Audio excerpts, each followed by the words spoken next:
Live everywhere. Daily Co's Radio on netrootsradio.com presents David Walton. Kagro in the Morning Show.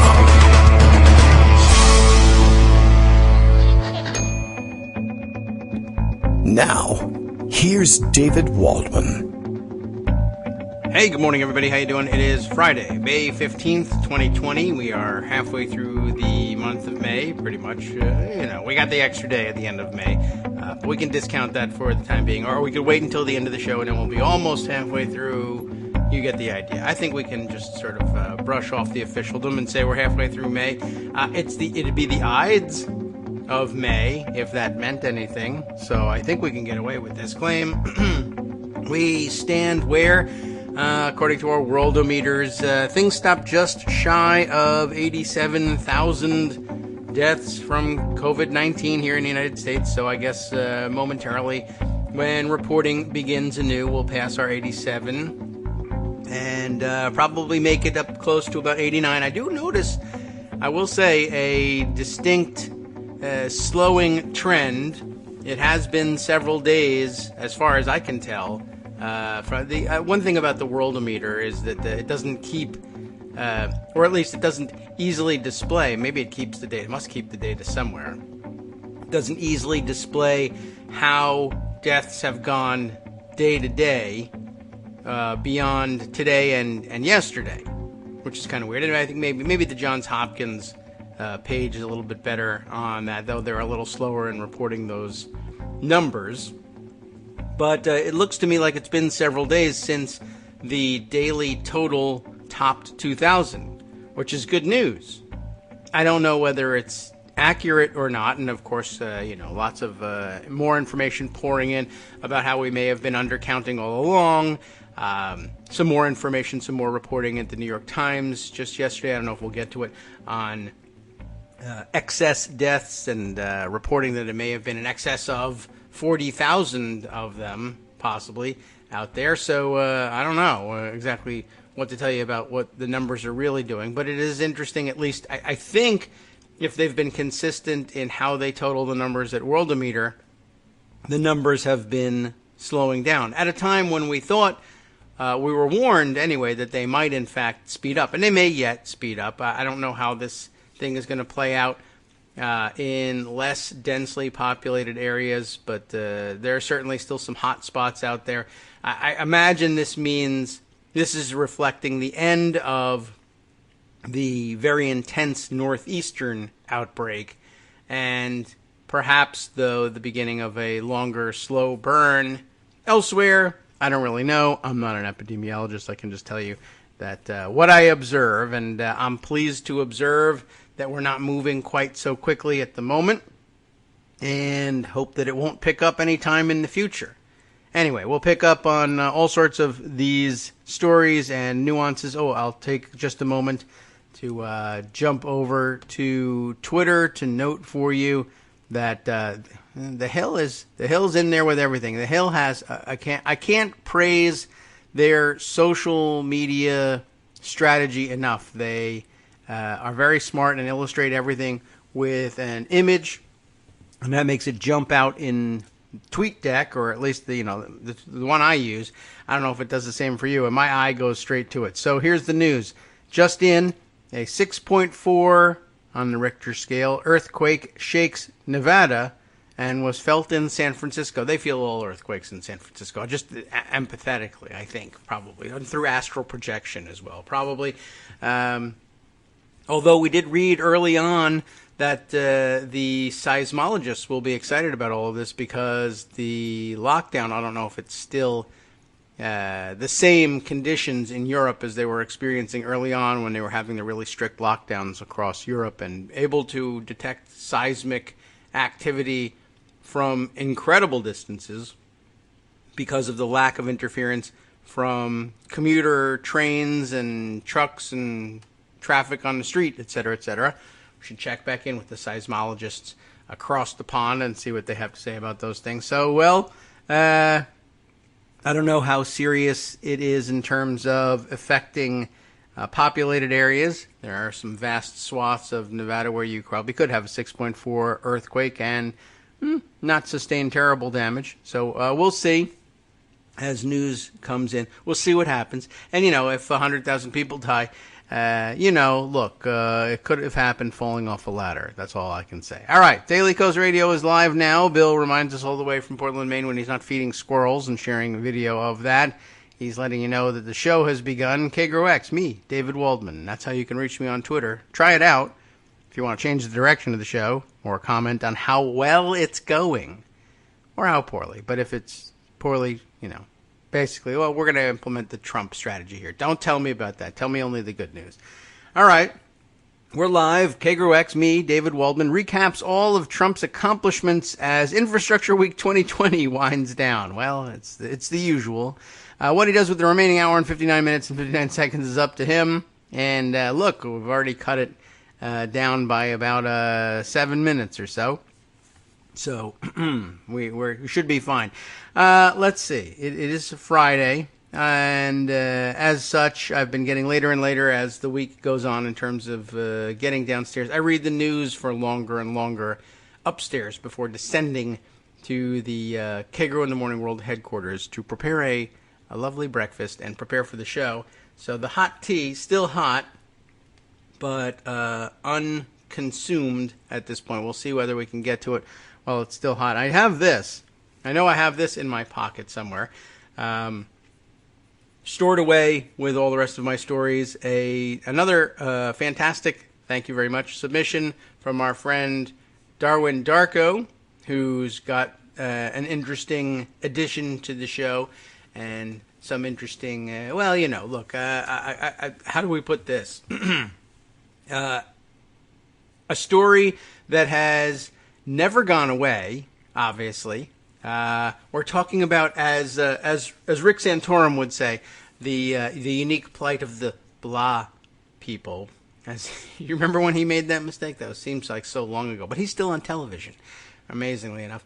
But of course, we've had that problem highlighted again right in the middle of our pandemic with the shooting about which we're hearing less and less these days. Now that the perpetrators have been arrested, anyway.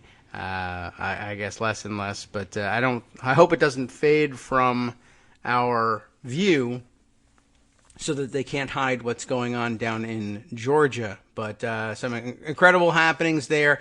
But just he shares another perspective on how this is always happening, and a great reminder of, things are different when you're a person of color, and in particular a black male. Lots of things are perceived very differently that would not cause trouble for anybody else. And that's an interesting way, actually, as I blurt that out. We usually chalk this up to the existence of white privilege, and I think that feels like a good explainer. But I don't know, as I was saying it, I guess I was just thinking, by itself, it's not so much necessarily privilege. It seems less like, that is to say, less like that cops run around saying, oh, that's allowed. It's not an affirmative thing. There are plenty of things that are, but, and plenty of instances in which this same outcome could absolutely be attributed to a clear white privilege. I guess in the instance of walking around armed, for instance, that seems so much more clear cut as an affirmative privilege. That is, you see white guys armed to the teeth marching around threatening the governor of a state at the State House lawn, and cops say that's allowed. That's 100% as clear as it gets. Then there's some other ones which are just sort of not so much white privilege as just straight up black penalty. Like, that guy's suspicious because black, as opposed to, I don't think anybody walks around saying that's allowed because it's normal. And of course, the big problem is it should be allowed equally for everybody, and it isn't. Anyway, we'll get to that story. Maybe we'll get to it a little earlier than I thought, and then that'll allow me to get the tea while it's still hot. You see, this is not only serving an important social function. It's an important breakfast function. We'll get to that in just a second. Let's see. We've got, let me just get some sense of what else is lingering here in Pocket and elsewhere. There's work to be done, which is a rare thing, on Friday in the House of Representatives. They are back. They trickled back in. And let me give you this news, and then we'll see about checking in with Darwin and checking in with that tea here for just a second. Virus aid bill on the floor today, but also proxy voting back under consideration. Virus aid bill and proxy voting readied for Friday House action, according to this piece in Roll Call. Marathon Rules Committee hearing focused mostly on proxy voting. I guess that would have been yesterday in preparation for today's work. Catherine Tully McManus posting this one yesterday at 9 p.m. That would have been the marathon once it was getting around to the end anyway. House lawmakers flocked back to Washington ahead of Friday votes on trillions of dollars in coronavirus aid and approval of the most consequential change to the House voting process in more than 40 years, when I think they undid this, and now they're going to redo it. We'll see what they're talking about on their 40-year timeline. The House Rules Committee voted along party lines Thursday night to send to the floor a rule for consideration of the $3 trillion coronavirus bill and a resolution to change House rules to allow for proxy voting and remote committee proceedings. The rule, approved 8-4, would provide for consideration of a bill that would provide almost $916 billion in direct aid to state and local governments and additional funds for aid to hospitals and for national testing. The measure would also provide assistance for the U.S. Postal Service, that's nice, and prepare for the November elections. I think Trump has already threatened to veto it because of the Postal Service thing. Probably 5 other reasons, too. The sweeping measure would provide another round of cash payment to families, housing assistance, more loans to businesses, medical research funding, an extension of expanded unemployment insurance benefits, tax breaks, of course, and more. House Appropriations Chairwoman Nita Lowey touted the nearly $1 trillion in aid for cash-strapped states and local governments so they can keep our heroes, first responders, health workers, teachers, and other public servants paid and working for us, said Lowey. The Democratic effort seems aligned with comments this week from Federal Reserve Chairman Jerome Powell, who urged Congress to continue pumping money into the economy. Yay, economy. Additional fiscal support could be costly, but worth it if it helps avoid long-term damage and leaves us with a stronger recovery, said Powell. That is very rosy language, but okay. Republicans, though, of course, want to slow down and take stock of how previous economic rescue efforts are working, saying that the bipartisan $2 trillion package passed last month isn't fully distributed yet, because it doesn't work very well. Ranking Rules member Tom Cole, who's also an appropriator, said the bill is a missed opportunity for collaboration on what federal response is needed for next steps as the coronavirus crisis continues to hammer the U.S. economy. He said the House Republicans would be ready to work with Democrats to pass another bipartisan relief bill if and when one is needed. We'll see about that. Today, it's not clear if we even need another bill, much less what should be in it, said Cole. Well, that's not a guy who's going to work with you. There's not unanimous support among Democrats for the measure either. Oklahoma Democrat Kendra Horn announced Wednesday that she's voting against the bill, urging bipartisan cooperation on the next round of coronavirus economic response legislation. We must work with our Republican colleagues and leadership in the Senate to negotiate a targeted relief bill that is aimed squarely at the health and economic challenges we face, Horn said in a statement. I don't know what's going on in Oklahoma. I guess nothing. The Rules Committee squeezed discussion of the multi-trillion-dollar aid package at the end of the day-long meeting, the vast majority of which, believe it or not, was spent debating the question of proxy voting in the House. You'd think a $1 trillion bill would take up all their time. The 9-member panel again met in the spacious Ways and Means hearing room in the Longworth House Office building to accommodate social distancing instead of in the cramped Rules Committee quarters on the 3rd floor of the Capitol. My preference is that members retain their face covers when speaking as an activity can release virus particles, especially if the speaking is of a high-spirited nature, said House Rules Chairman Jim McGovern, quoting guidance from the attending physician. We have a another piece about just what gets released when you're just speaking. I've noticed that, and I've been wondering whether politicians have. I've seen a lot of them wearing masks and then removing them when it's time to speak. It is rather difficult to understand people through the mask, particularly if you're doing a televised broadcast. I understand that, but you should still be wearing it just to set an example. Interesting.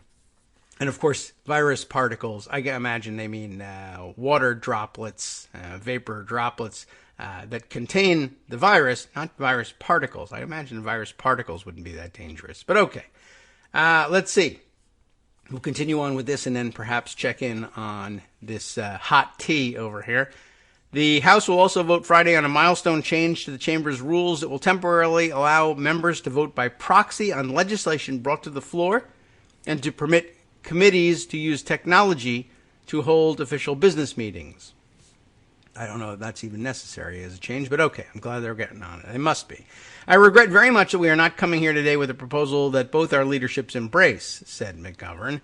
The resolution introduced Wednesday was not born out of the bipartisan virtual Congress task force established in April, which was set up after a previous proxy voting effort floundered. Task force members on both sides of the aisle commended the group and said there was productive discussion and a good faith effort. I commend every... why wasn't it born out of that then? I don't know. I commend every member of the committee because I think they all worked that way and tried to find common ground, said Cole. In this case, we just simply didn't get there. Familiar enough. The proposed change would allow an absent lawmaker to designate a colleague to vote on House floor matters on the member's behalf by sending a letter electronically to the House clerk with exact instructions on how to vote on each question on the floor. The resolution would authorize House committees to hold virtual hearings, markups, and depositions using software platforms approved by the Chief Administrative Officer for remote participation. Interesting. So the proxy voting is just basically the old style, except that you can now send your letter electronically. It used to have to be a written thing because they didn't have electronic email, back in the day when they used to have the proxy voting. All right. The rules change would be temporary and would only last about 45 days before needing to be renewed. It would not extend beyond the 116th Congress, which ends in January. And I'm not looking to change the fabric of the institution. I believe the best ideas still come from working in person and side by side. We must adapt to this extraordinary circumstance and make temporary changes during this pandemic, said McGovern. At a press conference, while Rules was still debating the proxy voting measure, Speaker Nancy Pelosi said the unprecedented and widespread impact of the pandemic has spurred this rule change proposal. I see it as the wonderful entrepreneurial dynamic of the House for us to say, in a circumstance that was totally unforeseen, unlike anything we've ever seen before, that it is not only an economic disaster, but it has personal risk that we would have the opportunity to have remote voting by proxy, said Pelosi. That's a fantastic statement. I don't know. It's all right. And you know what? This goes on for quite some time, probably more than is actually helpful at this point.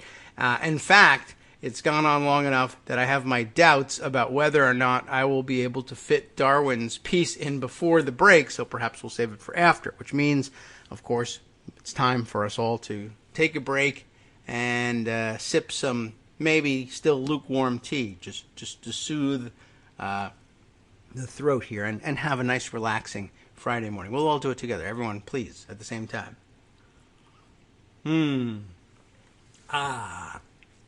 It's herbal, you see. Lemon zinger, as it happens.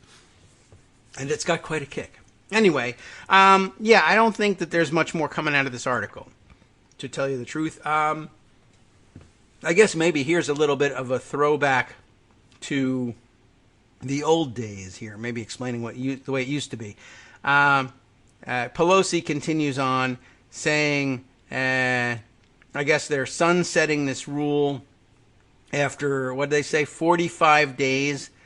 Rule change would be temporary. It will only last 45 days before needing to be renewed, which, I don't know, an abundance of caution, etc. But I think they'll probably run into problems with that later on. I wish they hadn't done it that way. Maybe they just could have done it for the balance of this Congress and left it at that.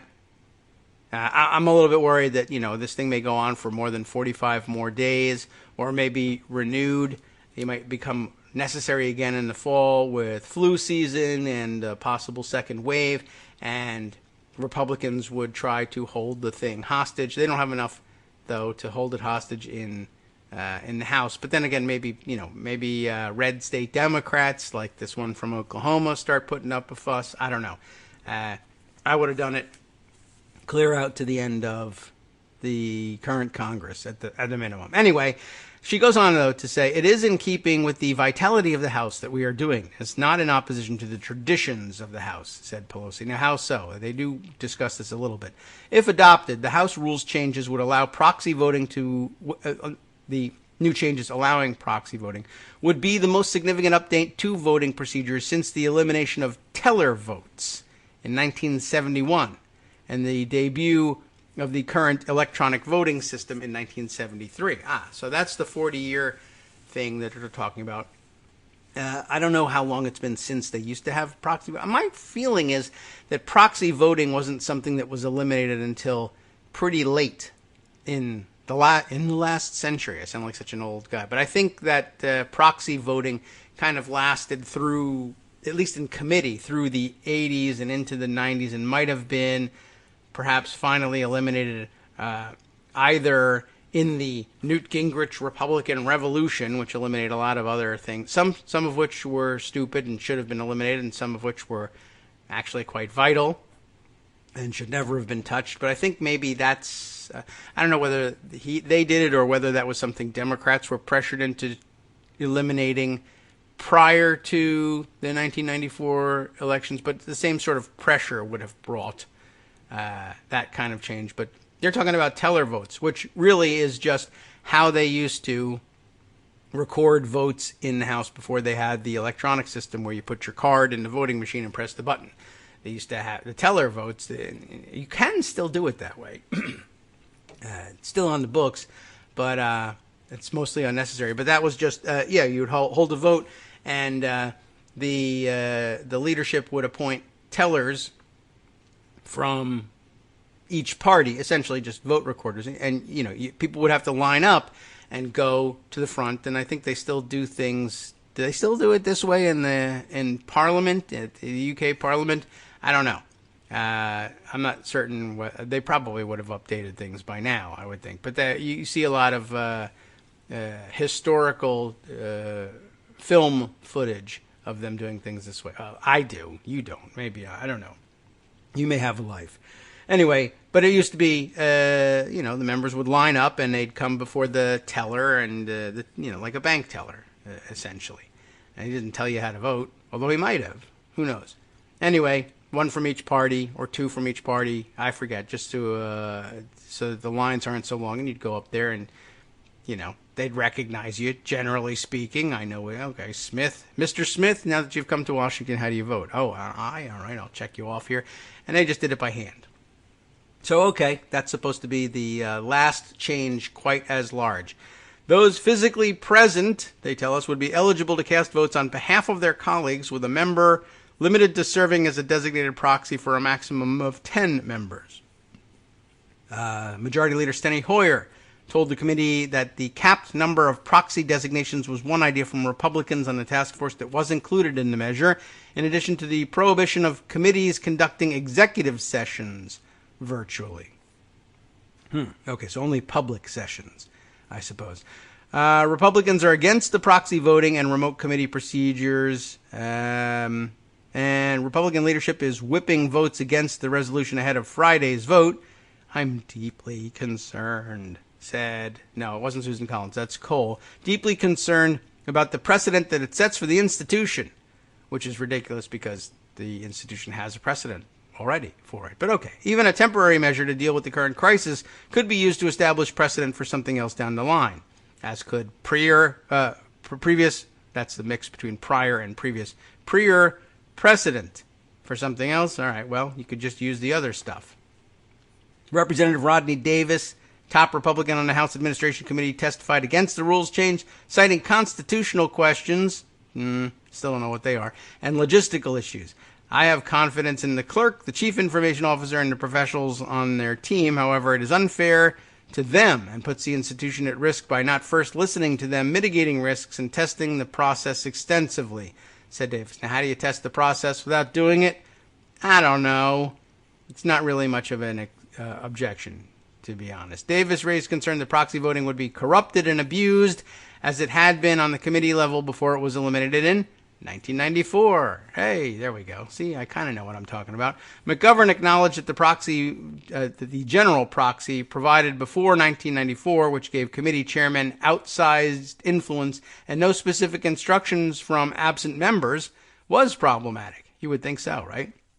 We all agree it was not a good standard, said McGovern, but he was quick to emphasize that the resolution heading to the floor Friday would not provide for a general proxy and would require specific instructions for each vote. The committee rejected more than 30 amendments from Republicans on the panel that would have limited the legislation proxy votes could be used for, or reduced members' travel accounts if they were to vote by proxy. Oh, that was a clever attempt.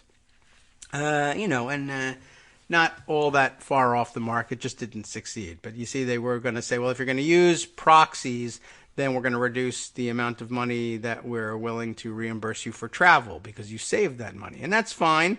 That would even would have been okay. I don't know if I would have voted for it, but it wouldn't have been a terrible change. But, and I guess they probably would have said, no, for tax questions, you have to show up and vote in person. That seems like the sort of objection that they would likely make. All right, we have made it to the first break. The tea is, still lukewarm. We'll have that over the next 2 minutes. You should do the same, and we'll return with more stories and get around to Darwin's submission, which I've been waiting to share with you. Let's see.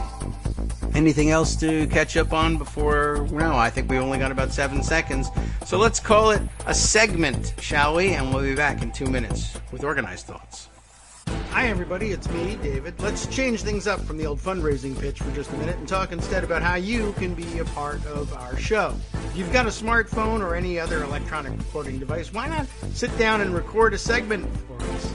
Read us an important article and give us your take. Or read one of your own original essays, or even just give us your commentary on something you'd like to share that's important to you. Then send the file to me at kagrox@gmail.com, and I'll try and work it into the show. Short segments, a few minutes in length, are easiest to fit in. And of course, I can't always guarantee that I'll be able to play everything, but if you've ever shouted at your radio or TV about something you wish was being covered, here's your chance to change that. Make the show your own. Send your submissions to me at kagrox@gmail.com.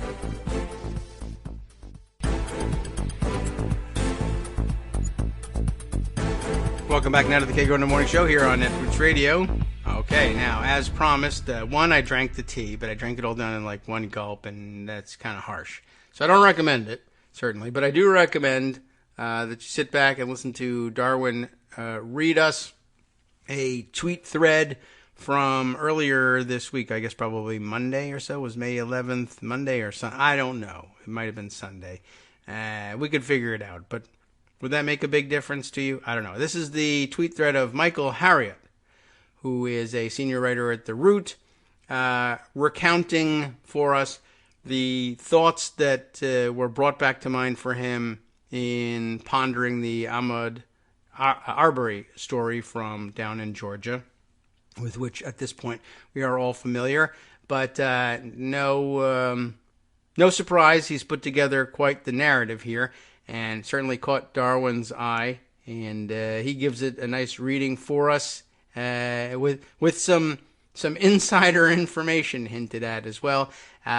You may want to end up, he'll give you the opportunity. He invites you to contact him for any additional explanations of materials that might be necessary. But thanks for doing this for us, Darwin, and giving me a chance to take it easy for a few minutes, even if I have to fret over what I'm actually listening to while I do it for say 7 minutes or so. Darwin, please. Hello, Kagro. Hello, listeners. Trying something a little different today. Reading a thread off of Twitter. This is Michael Harriot. He's a senior writer at theroot.com. Twitter handle at Michael Harriot. and he's just recalling. He tells you up front here, you want to know why the Ahmaud Arbery story is so disturbing for a lot of us? Because many black people can recall a specific incident where we could all have met the same fate. So here's 3 incidents that Michael recalls. First, most people who know me think that I am forgetful. It's not that I am forgetful. I can remember obscure details, but because I have an acute form of attention deficit disorder, small details often slip my mind. Plus, I grew up poor AF. I say this to say I have a habit of not closing my garage door. I ain't used to no damn garage, so I often forget to hit the button on the remote once I exit the garage. Here's how I learned. Before outside started killing people, I used to go to the gym every morning. I wouldn't take my ADD meds until after the gym, so I would often come back home to find the garage door open. I tried to remember, y'all, but here's the problem. The way my driveway is configured, you really can't see the door until you're out of the driveway and onto the street. So early one morning, he recalls, I'm headed to the gym. I'm halfway down the street when I look back and, wouldn't you know it, the garage door is open. I have 2 choices. I can navigate the street and driveway in reverse, or put the car in park, jog back, and close the garage door. So I parked the car about 2 houses away, run back to the house. Because I have a bald head, I'm wearing a hoodie. Of course, I forget to bring the remote control from my car. Shut up. He parenthetically says here, didn't I say I have ADD? So I try to close the door using the RN method. The RN method is going to have to escape some of y'all. DM me for an explanation on that. Basically, a garage door won't close if something is blocking the sensors, but RNs know you. Insider jokes here. RNs know you can just reach in and hit the garage button or jump over the sensor as the door is closing. I do it and I run back to the car, which is halfway up the block in my hood. Maybe I should have thought about how this looks. A black dude running out of an open garage wearing a hoodie, but there is a good reason I didn't think about it. First of all, every morning, people jog through my neighborhood in workout clothes. I was dressed just like them. But someone had still called the cops. Secondly, I live here. So the cop stops me, hand on gun, and asks for my ID. I tell him it's in the car. He asks where my car. I point. He asks why it's down the street. I explain. He asks if someone in the home can verify I live here. I tell him that my ID is on my license. All he has to do is let me go get it. He asks if there are weapons in the car. By now, people are looking out the windows and coming outside. They tell him I live here, but he tells them to step back. He asks me my name. I tell him. All of a sudden, he says, "Oh, yeah." And he lets me go. That's it. That's the end of the story. I figured he had verified who I was with a neighbor or something, but that's not what happened. I wouldn't find out until 2 years later. I went to undergrad and pledged a fraternity, Omega Psi Phi. So this is the second story here. I went to undergrad and pledged a fraternity, Omega Psi Phi, at Auburn, which is a 2-hour drive from where I live. One day, my chapter is introducing a new line to the campus, and I decide to go down. A few more guys who went to school with me tagged along, so we rode together. On the way back, we stopped because someone had to pee. We exited the interstate and went to a gas station. The store has a sign that says only 2 customers may come in at a time. Plus, it's a 1-person restroom, so we go in 1 at a time. Now, again, I should have thought how all this looks. 5 black guys, all wearing the same colors, acting jittery. We had to pee, by the way, in the middle of the night. We pull out and leave. Before we get to the interstate, the cops are there. Now, the cops say that we are all going too fast, but I knew that was BS. First of all, this wasn't even a rural area. It was pretty close to the city. Secondly, he asked for all of our IDs, even the passengers. Meanwhile, his partner has his gun and flashlight pointing in the car.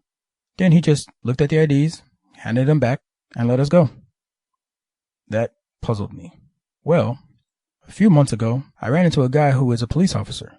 We chatted for a few minutes, and when we were done, he said, ostensibly, "Be careful." Now, "be careful" is a long-standing Alabama farewell that I had to get used to after moving here, but it reminded me of those other incidents, and I asked him about it. And he responded by telling me that he knew where I lived, what I drove, etc. It turns out that I was involved in a protest years earlier that had put me on the police radar. And it wasn't that police were out to get me, but they had checked me out. He recounts it also in and he provides a link to a Root article that he wrote back when that incident was happening. According to him, the police recognizing my name probably helped me because, and here's the weird part, the police know that white-collar crime, in quotes, is a thing. Apparently, cops are aware that people in white neighborhoods often call cops when they just spot random black people. There's even research that shows it. Data from San Francisco, Seattle, and New York show that when whites move into non-white neighborhoods, there are more non-emergency police calls. Again, more links provided. Check out his tweet thread for that. Another Harvard study showed that young black men are associated with the presence of perceived crime. More links for that in the thread. Plus, there is a mountain of research that shows that black men are perceived as bigger and stronger. A picture here accompanied is Trayvon Martin. There's an article from the Washington Post for more insight on that specific point there. And more violent and more threatening. More articles, more links for you to check out. Again, that's at Michael Harriot on Twitter. And we know it. We are aware of how we are perceived. The craziest part is there's nothing you can do about it. A black woman can't do anything about people seeing her as a, quote, angry black woman. I know that wearing a sweatshirt that covers my head makes me look like a thug. That's why there's a visceral reaction to Ahmaud Arbery lynching. Because there, but for the grace of white people, go I. But there is a bright side. I always close my garage door. I like Michael Harriot. You can find him at theroot.com. He always has interesting perspectives and experiential stories to relay those perspectives. So check him out. My name is Darwin Darko. You can find me Darwin_Darko. Back to you, David. All right. Thanks, Darwin. I appreciate it. And this is, not an unfamiliar tale, obviously, but it always is interesting to hear personal recountings of exactly what it was like for somebody in one of these situations and reminding you of all the things that probably wouldn't go the same way if you were a different person, if you looked different, the things you could get away with. Although, I don't know. I mean, I guess certainly there's some possibility that you couldn't quite tell what's the skin color of a person leaping out of an open garage and running down the street in a hoodie. But, as soon as they do find out, probably different reactions from police depending on skin color. Just another reminder, I don't think anybody needed to be informed at this point that this is something that happens fairly frequently, but just the personal stories are always worth hearing and get you thinking. All right. Well, shifting gears back to, I guess, the other things that are on all of our minds, like, for instance, the criminal presidency, the spy that the president nearly successfully installed, did successfully install as national security advisor, but then had to fire him. And then remember, he pretended that he was mad about his treason and was glad he was out, or disappointed that he had to fire the guy, but ready to do so. And now, of course, he says the whole thing's a mistake. More updates on his case. And many other things, including, of course, the virus and how we're dealing with it.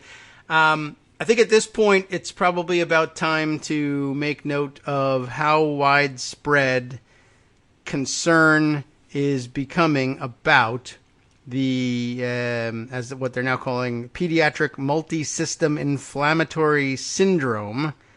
Exactly what it is, still not entirely clear. Greg made mention of the fact that the news is paying a great deal more attention to it, but they're finding it more widely than was first the case, which I guess was, as Greg said, sort of the intention of publicizing it on the news, using it as a PSA, letting pediatricians and emergency room docs and parents know that there's something going on and you should look for it, and it doesn't look like coronavirus symptoms are said to look in adults.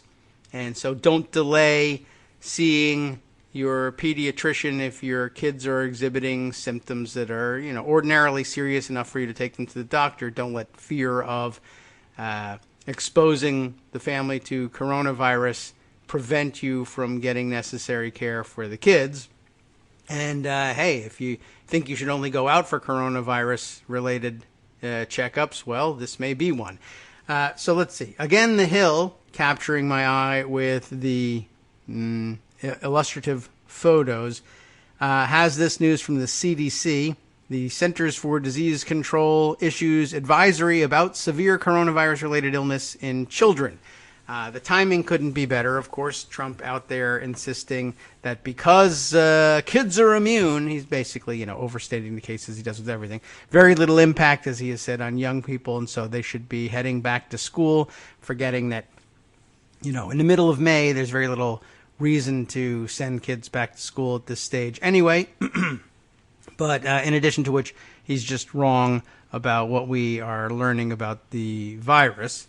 Anyway, the Centers for Disease Control has issued an emergency advisory about a mysterious inflammatory illness believed to be connected to the coronavirus in children. The CDC asked that healthcare providers report instances of pediatric multisystem inflammatory syndrome, which they're abbreviating as MIS, multisystem inflammatory syndrome, -C, which I guess maybe is that for the COVID-19 or coronavirus? So it ends up being like MIS-C, MISC, like miscellaneous. Miscellaneous symptoms they have here. But, okay, I don't know how they'll say that. Miss C, or I don't know. We'll find out when we watch it on television. This is a condition health officials say is similar to, but isn't actually, Kawasaki disease that has nothing to do with motorcycles or anything. A rare illness that causes inflamed blood vessels, typically in young children.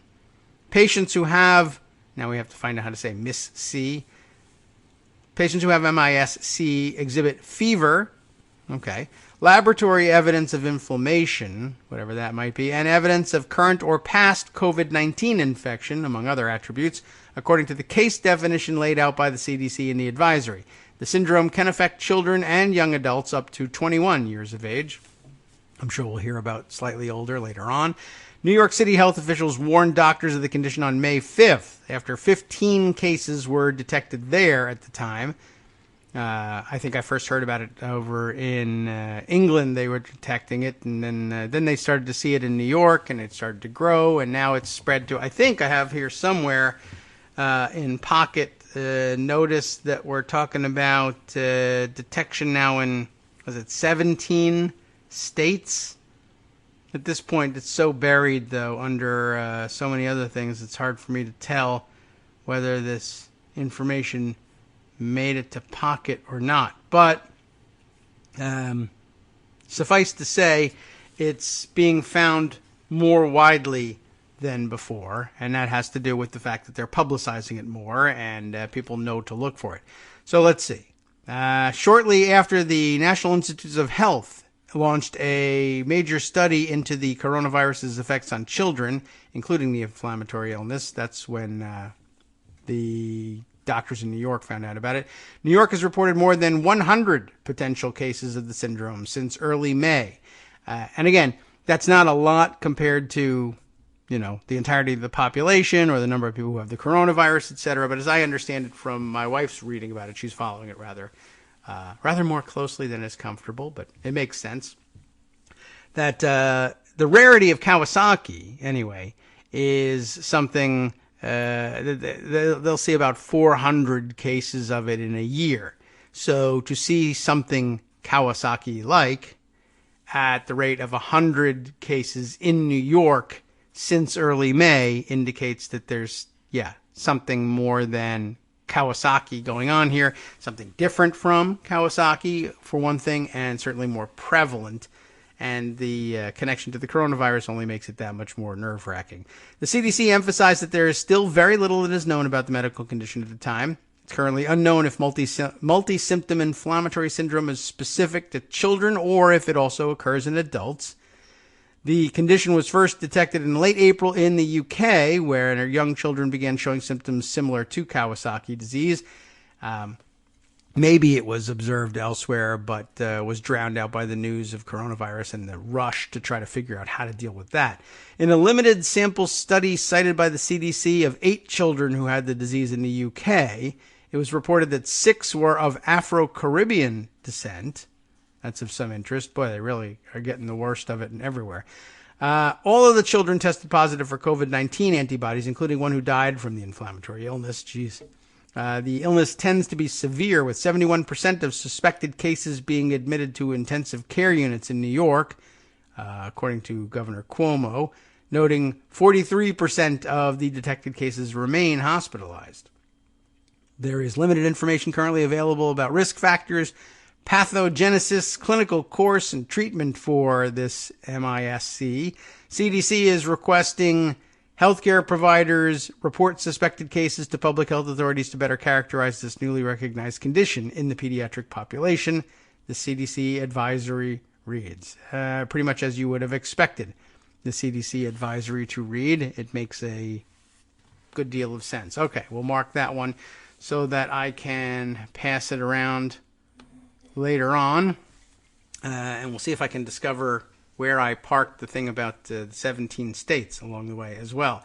Let's see. I guess another eye grabber by The Hill. They're doing a fantastic job. The last one just ended up coming from CDC. I could have just read you their release. I don't feel like I've missed out too much here. This one, The Hill, has, what is this? This looks like a weird, different format for them. But I grabbed it because there was a tweet accompanying the story, which, let's see, can I get back to it? The headline that it was talking about was talking, which is what we're doing now, just me to you at this point. Talking could leave coronavirus in the air for more than 8 minutes, study says. So that's actually pretty interesting.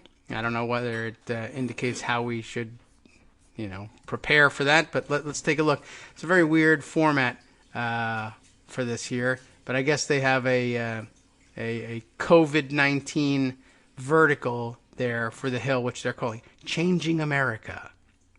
That is to say, not what they're doing to change America, but how we're changing because of the virus. Talking could leave coronavirus in the air for more than 8 minutes, study says. Researchers used lasers to count the number of small respiratory droplets released when someone speaks. I have done the same research, not using lasers, but when I shut things down here, the screen of the laptop closest to me and the microphone bears all the evidence of that. You would be surprised if you stuck a microphone in front of your laptop screen and broadcast for 2 hours a day. You'd be amazed at what you're splattering all over your keyboard, and it would get you to wash your hands. So let's see. Joseph Guzman put this piece together. Story at a glance. Maybe we'll just do that. The bullet points up top. Researchers asked people to repeat phrases and used the lasers to measure the size and count of droplets produced when they spoke. And if you got the one about picking pickled peppers, you were really in trouble if you had to stand there and measure that.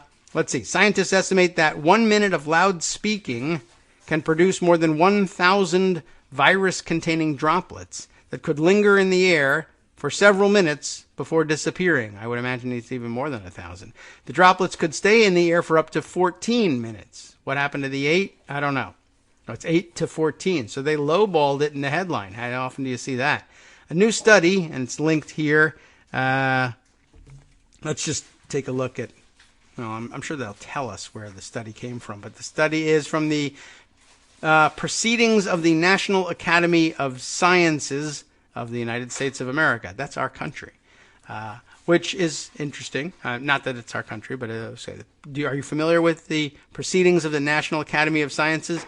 I wasn't. We know about the National Academy of Sciences, NAS, right? Now, their proceedings are, of course, the PNAS. So this is kind of interesting and entertaining. This is called PNAS, or PNAS, I guess, which is really unexpected, to be honest.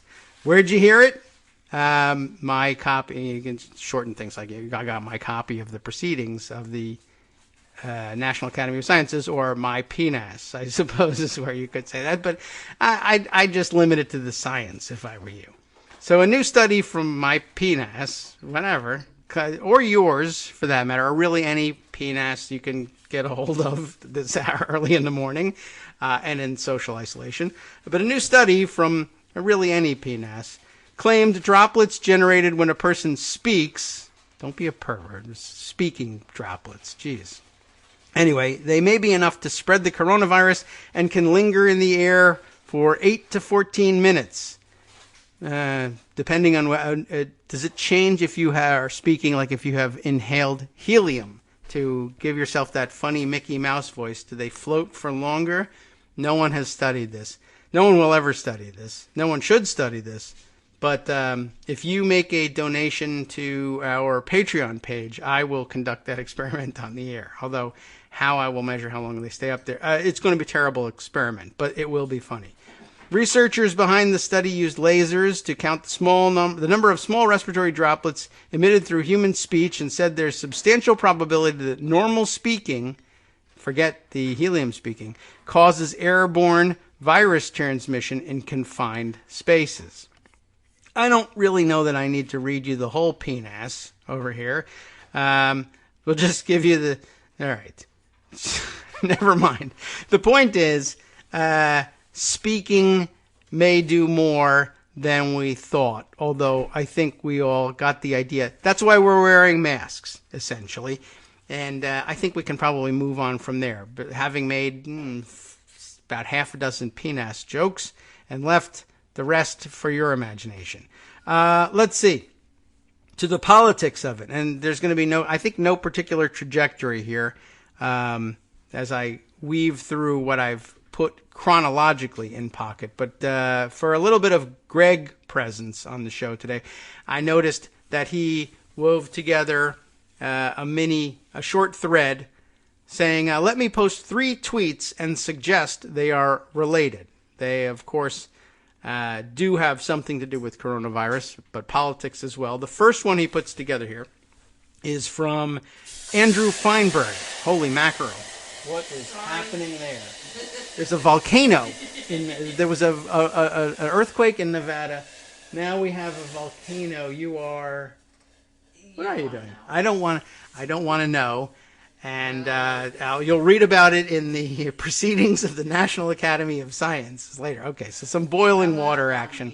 I'm sorry. Okay. I don't know how to fix this. You don't know how to fix this? Do I have to stop? What's going on? What's happening? I was gonna boil some water for oatmeal, and but that's simple. Forgot to put the water in the pan. Oh, all right. So now the pan is super hot. I gotcha. Put the water in, and now it's too hot to put the water. Yeah, try another pan. Yeah, that's a good one. That's a new one on me. It's one of the key ingredients of boiling water. Who's doing the cooking in this pandemic? I want to know. So, all right, well, there you go. If you thought Michael Harriot's ADD was acute because he forgets to close his garage door, we have something going on. We are boiling water minus water. So, okay, that's what happened. Did everybody hear it? Okay. The steam was outrageous. Okay. I'm getting my head back together. sorry. It's all right. It's, I was going to say it's Friday, but really any day you could do this on this show. Andrew Feinberg had something to say before we were so rudely interrupted. Oh, by the way, this is not going to work for me, obviously, but I'll tell you this story too. Well, I got a live audience here. Boiling water burns. America is never going to recover from this coronavirus. I told you the other day, what was the story we had the other day where I was just like, oh, there's no way we're going to live through this. Considering, was it the people that baked the glasses into the bread, but the people who were using the joke over and over again, which is something I see all the time now on Twitter, now that I'm keyed into it. Anyway. And the people shooting each other because the line's not moving fast. Right. Oh, yes. Right. Yes. So that one, we haven't even really discussed that, but now more people pulling the guns that they're walking around with on others because service is taking too long. I saw on the same day, I think was it yesterday or the day before, somebody in Publix supermarket down in Florida who pulled a gun on somebody else because the deli counter service was taking too long.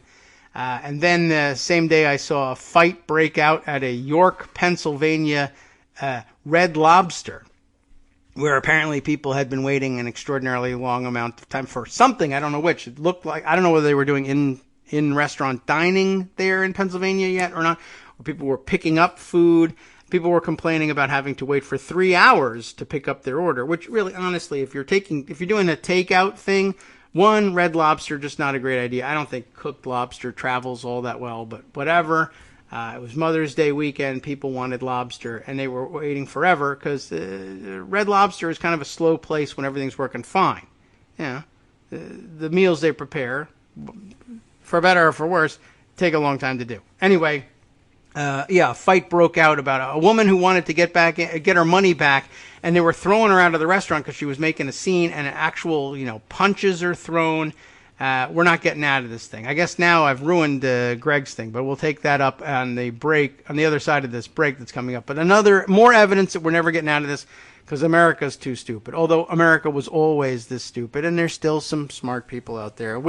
You and I, the smart people, get to laugh at the dumb people who do things like, when the national parks are closed, sneak into national parks nonetheless to enjoy our land. This land is, after all, your land. This land is my land also, though, so get the hell off of it.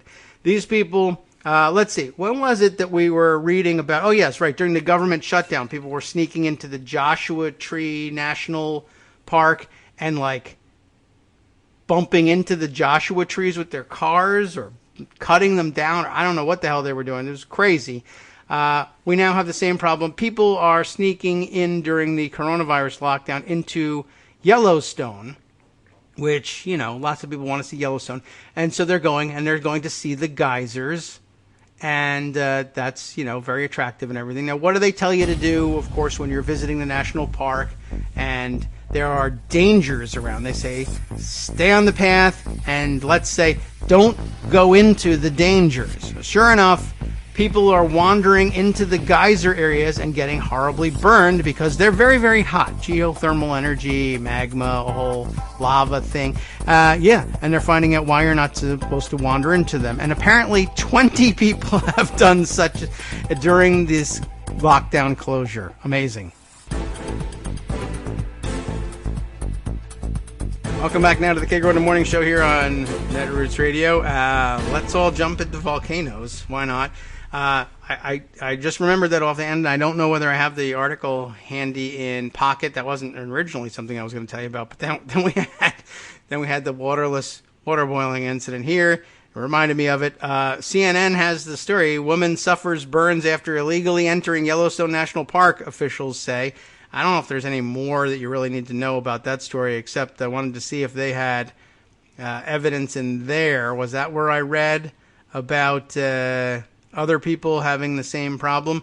I don't know if she went to Old Faithful to get burned. I think there are other geysers there. I don't know. I haven't been. But that's the famous one. It says one of the most famous geysers in the world. I skipped Old Faithful geyser and went straight to geyser itself, which is actually the name of it's the name from which it's taken. The original geyser, I guess, which probably means something to Icelandic people in their native language, that's just what they called this first one that they documented. So I saw the original, and they all work pretty much the same. Old Faithful, of course, most famous because of its regularity. Anyway, let's see. It says, hot springs have injured or killed more people in Yellowstone than any other natural feature, reads the park's website. It also warns visitors to stay on the boardwalks and trails in these thermal areas, which is good advice, generally speaking. But I guess, basically, if you can't follow that one, is the mask thing really going to work? In case you were wondering or thinking of doing something dumb and you wanted to know, how badly will I be burned if I go in to Old Faithful? The answer is the average water temperature is 169.7 degrees Fahrenheit in there. And then, of course, if you get hit by the steam, presumably that's hotter, and it burns you worse. And what happens if you do go there? Well, earlier this year, 2 men that were caught trespassing on the cone of Old Faithful Geyser, which is a closed thermal area, were sentenced to 10 days in jail and 5 years of probation. They were also ordered to pay $540 restitution and banned from the park for 5 years. Really, it just should be forever. But let's see. Some more stories of other people who have been burned and when it happened. And there's a June 2017 story. North Carolina man, not even a Florida man, suffered severe burns when he fell into a hot spring in the lower Geyser Basin north of the Old Faithful area. The year before that, an Oregon man died when he went off a boardwalk and fell into a hot spring that was 212 degrees Fahrenheit. And you know what happens then. His body was not recovered. Ew, gross. So it's dangerous. Don't screw around in Yellowstone or really anywhere. That's the major story. I don't see the note about the 20 people here, but that doesn't mean it's not true. I don't know. I'm pretty sure that's what I saw. And I wonder, well, let me see. 20. Let's see if we can search it with 20 people. Yeah, okay, here's another one from Yellowstone Park itself. It says more than 20 park visitors have died, I guess over time. The most recent in 2016. So, I don't know. It's pretty crazy. By the way, also water at Yellowstone, some of the boiling waters there reach temperatures as hot as 250 degrees Fahrenheit. You'll get burned pretty good. Anyway, I'm pretty sure that I read that during the closure, some greater number of people have been sneaking in and getting themselves burned. Don't do it. Stay home. Watch the penguins that they allow to run around in the zoo. As I mentioned earlier, Greg Dworkin had something important and relevant to share with us, and it was his mini tweet thread in which he said, "Let me post 3 tweets and suggest they are related." Remember that? Andrew Feinberg was the first. Andrew Feinberg, a reporter who he says bylines at Newsweek, The Independent, Breakfast Media, etc. And he had this information about yesterday's official stop, not a campaign stop, an official stop by Donald Trump at, where did he go? He was in Allentown, Pennsylvania at a medical supply distributor where, once again, notably, he was not wearing mask or gloves in the middle of a mask and glove warehouse. I do question the PR value for it. What does he think he's getting out of visiting a warehouse full of stuff that he thinks is useless? I really don't know. Anyway, other people think it's useful, so I guess it's useful for him to be seen being there contaminating it. All right. And an official, not a campaign event, even though he treated it like a campaign event, and this is an ongoing problem for him and the smallest problem we actually have with any of these stops, because then he stops and says dumb things or does dumb things, and those are worse for the country than the fact that he's violating all of our norms and rules about separating campaign activity from official activity. But at an official, not campaign event at a medical supply distributor in Allentown, Pennsylvania, Donald Trump is mocking Joe Biden in his speech. Doesn't seem to be getting much of a response. In fact, he doesn't seem to be getting much of the applause he craves from these workers at all. I noted that yesterday in tweeting about it. I noticed that there was several clips being distributed as usual, and probably Aaron Rupar distributing the one I was looking at, and he's launching one of his normal attacks. But I think it's not normal, obviously, but frequently witnessed from him anyway. The thing is, he was making his attacks, and there was no response from the people listening to the speech. I mean, it was total crickets, and he wasn't prepared for that.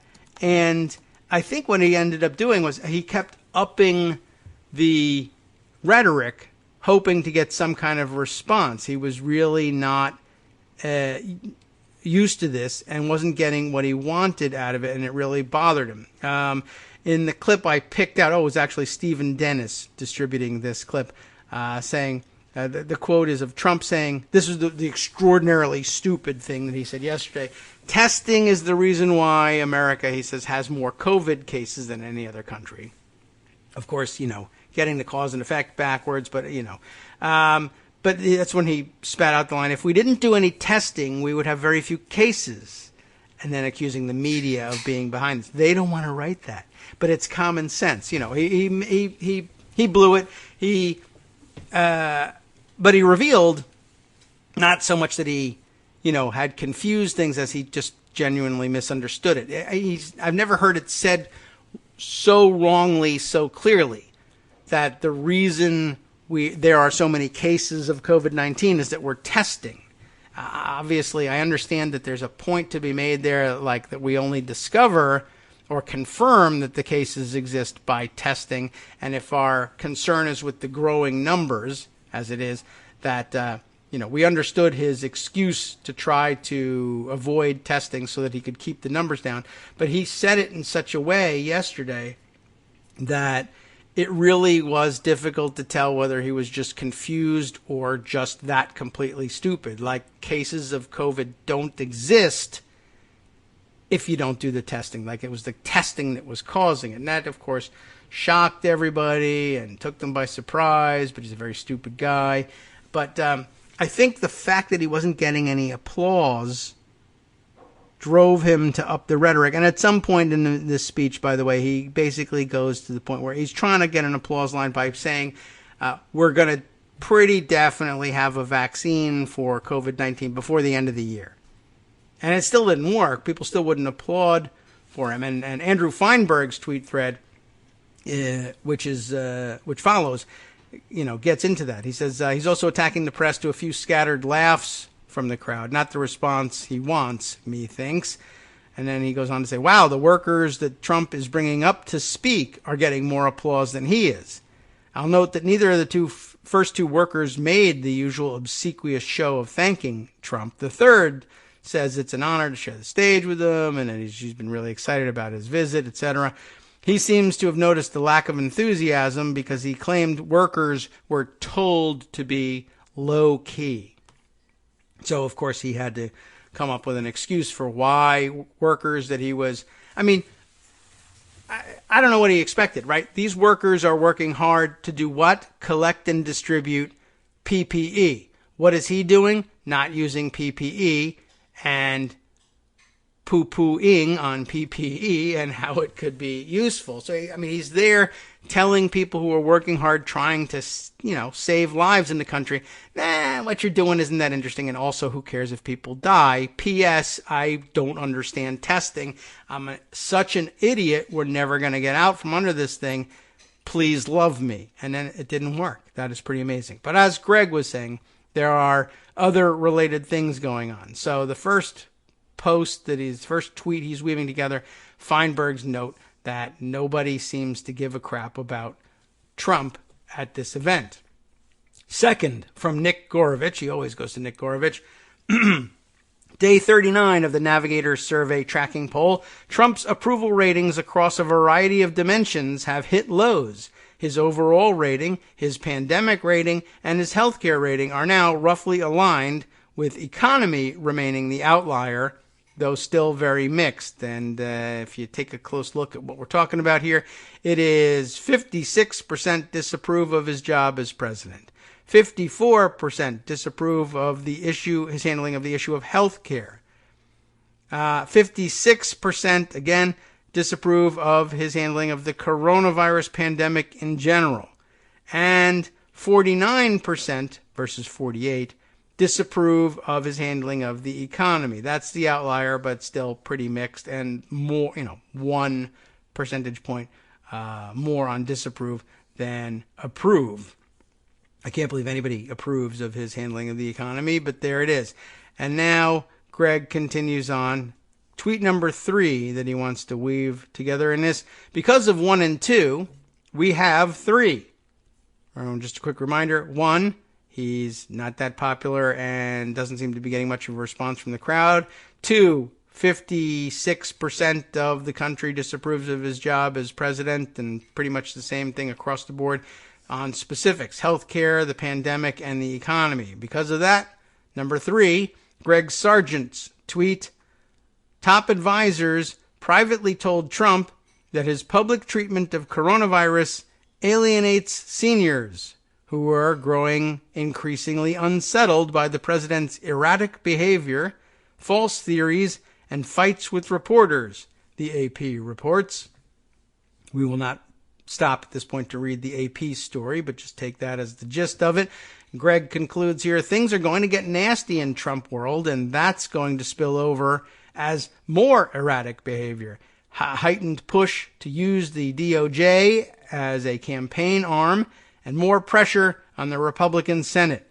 All of it is because things are not going well for the country or for Donald.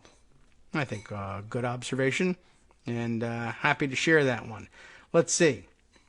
Somewhere in the middle of all that, I said, we should head over this direction. And now I see, I can't recall where we were going with that one. I guess another quick point to add here.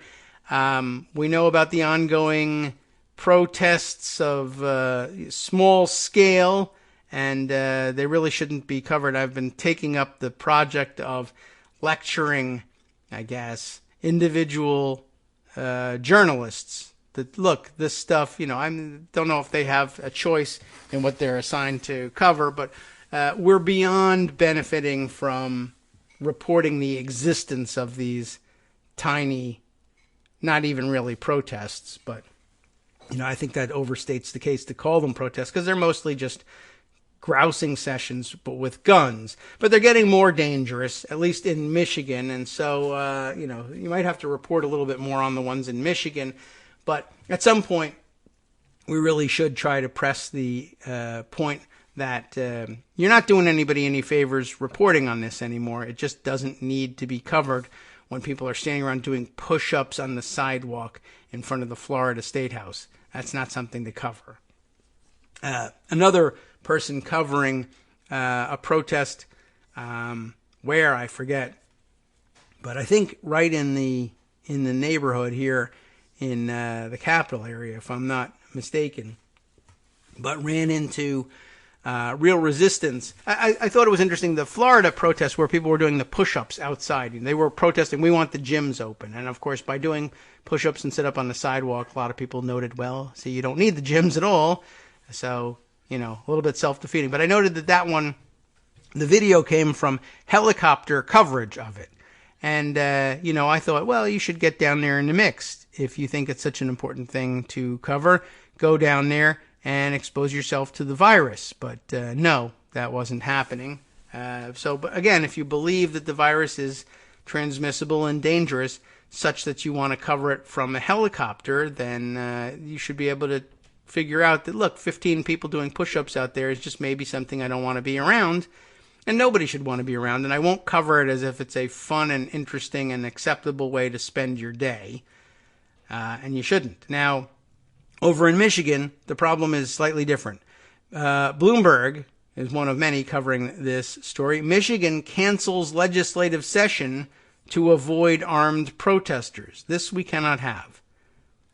This written by David Welch, posted yesterday. Michigan closed down its capital in Lansing on Thursday and canceled its legislative session rather than face the possibility of an armed protest and death threats against Democratic Governor Gretchen Whitmer. This cannot be allowed. The police are simply going to need to clear the place, and if people pick up their weapons, they're going to need to be shot down. That's that.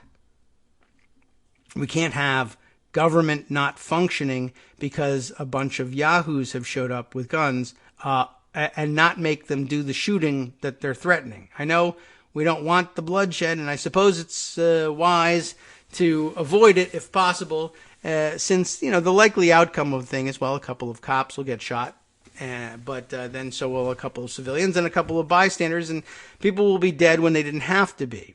But do we have to have a legislative session? We really kind of do. We can't abandon that.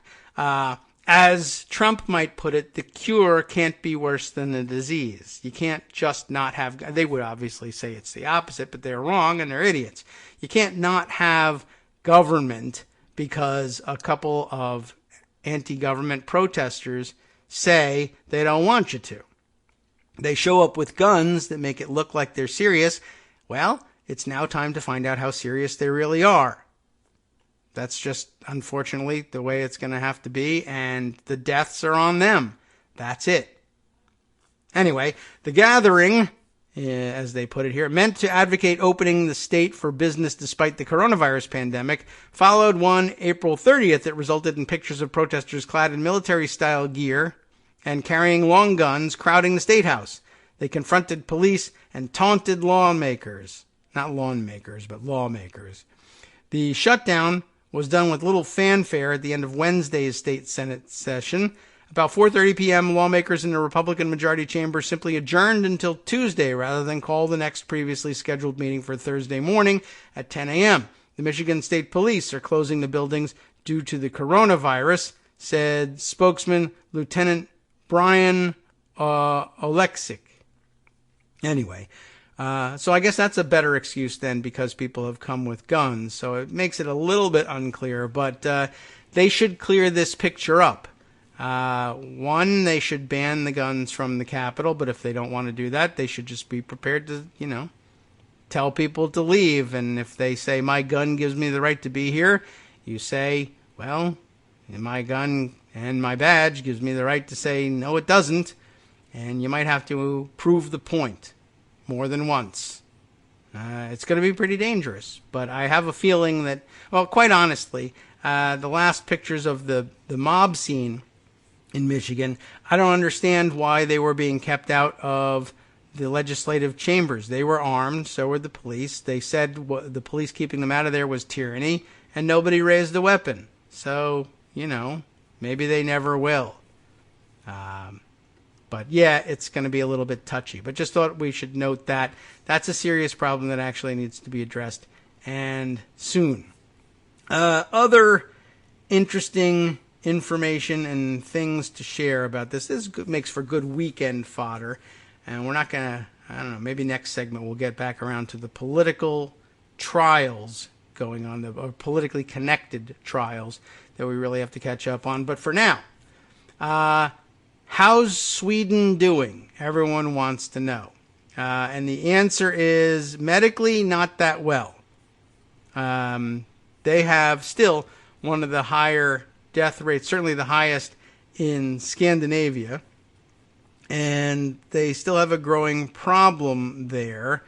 I note for the record today, one of the things I've been watching is when will they pass Portugal, neighbor to Spain, home of one of the larger outbreaks in the world, and in Europe in particular. When would Sweden pass Portugal? And the answer is now, today. 29,207 cases there. In other caseload news, Brazil yesterday became the 6th nation in the world to pass 200,000 cases. France seems to be holding steady, well below 200,000, though they may get there eventually. I'm not certain. They're holding at about 178,000 cases. But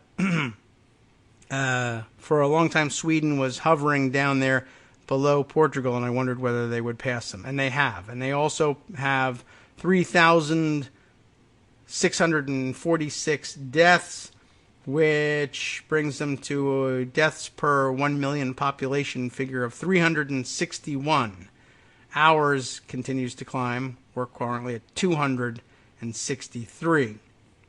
But in addition to the medical issue, and also the backwards numbers that they had on recoveries versus deaths, for a long time, their number of recoveries was actually below the number of deaths. It looks to me like they've turned things around, but the ratio is still not particularly good. They have 4,971 people recovered with 3,646 dead. So at least they've righted the ship a little bit, but their numbers continue to climb. Anyway, how are they doing elsewise? Is that elsewise? That's it. That's still a word, isn't it? It's very archaic. The Financial Times reports Sweden unlikely to feel economic benefit of no lockdown approach. How do you like that? They did go with a different model, and it's not working for their health particularly well, though it's not the disaster some people predicted. But they also aren't doing particularly well financially, so what's the point? One might ask. Let's see. What have we got here? Mickey's, unlike most record shops in Europe, it's Mickes, is still open for business. The compact store in southern Stockholm, crammed with thousands of vinyl LPs, last week enjoyed a steady stream of customers taking advantage of Sweden's no-lockdown approach to coronavirus. But owner Mickey Englund, Englund, said that while he was happy his shop was not closed, his business has still been hit hard by COVID-19. When people became aware of coronavirus around March 12th, we lost almost overnight 30%. It's okay. For a couple of months it will work, but after that it will be very, very tough, he said. We, of course, face the same problem in reverse. Even if we force things open, will people go back? Well, it suggests that it may not make any difference one way or the other, and you could do it with more death and loss of business, or less death and loss of business. Or you could do it like us, lots of death and loss of business, and then maybe more death on top of that. Anyway, Sweden refused to follow other European countries in closing its primary schools and kindergartens or banning people from leaving their homes, arguing that taking such draconian measures was not sustainable and could unnecessarily harm the economy. Swedish business leaders such as Jacob Wallenberg have urged authorities to take a broader life versus life approach that considers the economy as well as health or risks social unrest. Sweden, with a population of 10 million, has had 3,220 deaths so far, at least at the time of the writing, from coronavirus, more than triple the number of neighboring Denmark, Finland, and Norway, which have a combined population of 15 million. Relative to population, 311 people have died per million in Sweden, while in neighboring Norway, the total so far is 40 per million. Early figures for Sweden's gross domestic product in the first quarter of 2020, released this week, suggested that at least in March it had performed better than much of the EU, as it recorded a decline of just 0.3% compared with 3.8% fall for the Eurozone. But economists argue that Sweden is unlikely in the long term to escape the severe economic pain of the rest of Europe. The European Commission forecasts that Sweden's GDP will fall by 6.1% this year. And that may be other people's fault for shutting down, and they might argue they should not have shut down either, but they did. And so the question at that point is, well, should we shut down along with them and save lives and take the hit that we're going to end up taking anyway because we're interconnected with the rest of the European economy, or what? The Riksbank, I don't know, it's Reichsbank or Riksbank, R-I-K-S Bank, the country's central bank. I think we've actually pondered that before. Anyway, they have an even gloomier outlook, estimating that GDP will contract by 7 to 10%, with unemployment peaking at between 9 and 10.4%. These are disastrous figures for the Scandinavian country. It's too early to say that we would do better than others. In the end, we think Sweden will end up more or less the same, said Christina Nyman, or maybe Nieman, N-Y-M-A-N, a former deputy head of monetary policy at the Reichsbank, whatever it is, who's now chief economist at lender Handelsbanken. One big reason is that Sweden is a small open economy with large manufacturing industry. Truck maker Volvo Group and car maker Volvo Cars, two different divisions, both forced to stop production for several weeks, not because of conditions in Sweden, but due to lack of parts and difficulties in their supply chains elsewhere in Europe. Ms. Niemann noted that despite being relatively little hit directly by the 2008 financial crisis, Sweden's economy still suffered more than many. Data on the use of public transport, credit cards, and restaurants show big falls in Sweden as authorities urge people to work from home where possible and maintain social distancing. They are doing that, but the declines are less precipitous than other European countries under full lockdown. So there's at least that. Activity in Sweden is grim, maybe not as grim as elsewhere, but it's still unprecedented declines, said David Oxley, senior Europe economist at Capital Economics. He argued that the relatively healthy first quarter growth figures were helped by January and February being stronger than expected. For March, he added, it's certainly reasonable to expect that they wouldn't experience the same sudden stop as other economies. Ms. Niemann said she believed that without the no lockdown policy, Sweden would have been harder hit, as in 2008. If we didn't have these better circumstances, we would have done worse.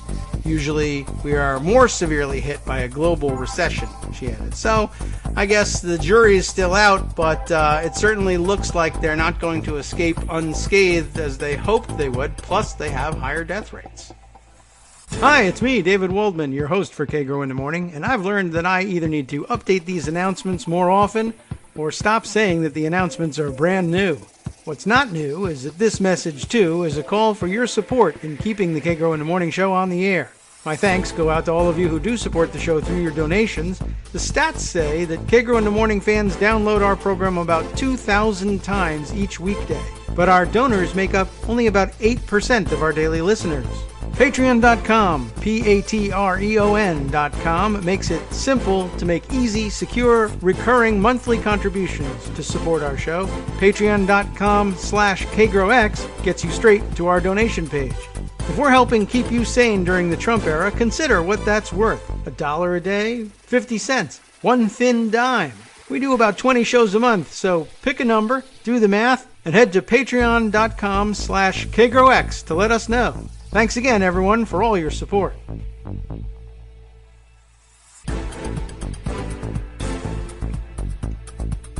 Welcome back now to the Kagro in the Morning Show here on Netroots Radio. Let's continue on. Just a brief addition to this topic. This article was included in a tweet thread I was pointed to from one Anton Muscatelli who, at the University of Glasgow. I didn't realize that. Okay. You wouldn't guess necessarily that Anton Muscatelli was up there in Scotland, but he is, and hey, that's the European community for you. In addition to this article, he points to a larger, more scholarly piece, and I think it's from a publication that we puzzled over the pronunciation of once, and I think probably one of you actually gave me a guide to or a tip on how it was pronounced, and I now forget it. But remember this one? It was arxiv.org. Archive, is that what we decided that they wanted us to pronounce it as? But RX was okay. Well, whatever. At any rate, it's a PDF. I won't read through it, but this is summarized here by Anton, who then goes on to share the Financial Times piece that we just read. Saying, this is a fascinating comparison of COVID-19 consumer behavior from economists at the University of Copenhagen. Denmark enacted a strict lockdown. Swedes did not, but implemented mitigation policies. And yet, consumer spending fell by a similar amount in both countries. So that's kind of interesting all by itself. And then more details from the Financial Times about some of the differences, and then others responding to the thread, noting the difference in the deaths per million of population. And it's just a question of which one you value more, and which, so based on that, how, you'll make your decisions about whether or not you felt like you made the right choice, depending on which you value more, your economy or your life. And if it turns out that the economy took the hit regardless, and that consumer spending is down similarly, well then, you might as well save some lives along the way. All right, let's see. Time now, I think, to switch gears, at least partially. Pardon me for just a second. And I did stumble across, while I was making my way through the rest of the pocket, other information about how widespread this Kawasaki-like syndrome is. I had, in fact, put away the tweet of Dr. Matt McCarthy, an assistant professor at Cornell and author of several books, including, Superbugs, The Real Doctor Will See You Shortly, and Odd Man Out. Okay, 3 interesting sounding titles. Anyway, he reported yesterday, and I don't know if there's an update from this, that Tennessee and Oregon were reporting their first cases of this Kawasaki-like syndrome in children. Michigan now has more than 20 cases. 17, there we are, states have reported cases. Others, including Minnesota, are awaiting the CDC alert. Or I guess we're awaiting the CDC alert to tell us whether or not Minnesota came up with one or not. Let's see. At the time, back on May 13th, he tweeted, based on publicly available data, the United States can count at least 164 cases, New York having 102 of them. New Jersey, 18, Massachusetts, 8, Connecticut, 6, Illinois, 6, California, 4, Delaware, 3, Georgia, 3, and I guess now more. Louisiana, 3, Washington, D.C., 3, Kentucky, 2, Ohio, 2, Pennsylvania, Utah, Washington State, and Mississippi, each with 1. All right. So, glad we got that one on the record. Let's see. Other good stuff about the pandemic here, but I think long reads that we can't get into at this point. We should be aware, though, the political side of that. Daily Beast reporting the other day. I'll just give you the headline here. I think we all know what this means. Trump team pushes CDC to revise down its COVID death counts. The president and members of his task force are skeptical of the numbers, and they want the methodology changed so they can maybe escape from the bad PR by just changing the facts and see if that works. I don't know if it's really going to. Let's see. Yeah, right. We had that information, shared that the other day. I guess here we can go over to what's happening in the courts these days, though there's still some good coronavirus information out there to share. Let me start with this one. I hadn't paid much attention to what's going on lately over in the Roger Stone case, but once again, there's more information here about that. Let's see. Who's doing the original reporting here? Law and Crime. But it is reflected, once again, easily digestible here in The Hill. Gives you a good overview of what's happening. A federal judge overseeing the trial of Trump's former confidant Roger Stone has ordered that the federal government turn over at least 20 emails related to the White House's order to halt military aid to Ukraine, which sparked impeachment proceedings against the president on Capitol Hill. Not a surprising turn of events for the Roger Stone trial, but this isn't where we were originally focusing when it came to Roger Stone. But it became obvious that he was involved in every dirty trick that Trump was involved in, so it shouldn't surprise anyone. Law and Crime reported that Judge Amy Berman Jackson ruled in favor of a motion for summary judgment filed by the New York Times and ordered the White House to provide her with emails that the Office of Management and Budget previously refused to turn over, citing executive privilege. Specifically, the documents in this category are emails that reflect communications by either the president, the vice president, or the president's immediate advisors regarding presidential decision-making about the scope, duration, and purpose of the hold on military assistance to Ukraine. OMB Deputy General Counsel Heather Walsh said of the emails in court filings. She was trying to show there that this would be a rather traditional application under ordinary circumstances of executive privilege. But I guess the problem is that it is alleged that they go well beyond normal presidential decision-making and get into improper foundations for the decisions and political considerations and stray into illegality, and Judge Jackson wants to see them. Berman Jackson reportedly said in her ruling that she would personally determine if the emails are protected by executive privilege, directing the Justice Department's attorneys to provide the documents before May 20th. Okay, 5 days away. In order to assist the court in making responsible de novo determinations in the case, including any determinations for purposes of the presidential communications privilege concerning the nature and extent of the relationship between any particular communication and presidential decision-making, and for purposes of the deliberative process privilege, whether a particular communication is both pre-decisional and deliberative, defendant, the OMB here, is directed to deliver copies of the documents that have been withheld pursuant to Exemption 5 to chambers for in-camera inspection. That would mean private inspection by the judge alone in chambers, On or before May 20th, 2020, she ruled according to Law and Crime. Stone was sentenced in February to more than 3 years in prison for witness tampering and lying to Congress. A motion filed in April by his attorneys for a new trial was denied. The Senate in February voted to acquit Trump on impeachment charges approved by the House over his dealings with Ukraine. So it'll be very interesting to see what the judge finds in these emails and whether she decides that they need to be released and whether that basically, as many people suspect, will just make us all feel like we were, as we probably do, feel like we were ripped off in the impeachment proceedings, and really he should have been bounced from office by any honest brokers in the Senate, and you're going to have trouble finding them among the Republicans there.